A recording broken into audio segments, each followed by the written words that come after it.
So when we came to think about the decoration or the decorative aspects of this paint job, we had to be very, very careful because we didn't really want to overdo it. Initially, I started working on some swatches. There's one here that was very plain. I was going for maybe a snake that doesn't have that much detail in its covering or its technical details. And then I looked at this one where I was putting a lot more texture in.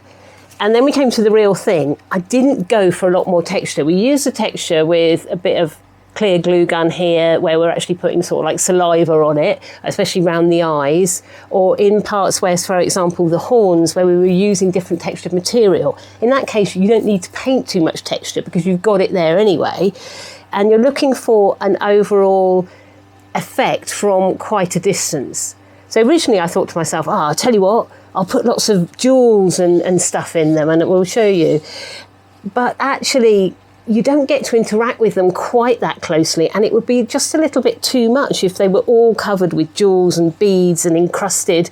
It would just be too rich. The story behind these creatures is that they've been adapted when they were in the egg. They've grown up without their mother. They're kind of working dragons, so they should have the scars of everyday work life. And we did get a few cuts and dings to them, and I just painted them a little bit red, a little bit raw, because that kind of real wear is really, really cool in a prop. It gives it that reality, that sense of it being a real thing.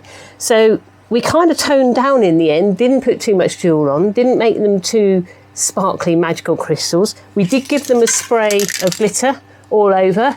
It's a fixative, so it gives you just that general fix, and it also just gives something for the light to bounce off, because quite often these are displayed in quite dark areas.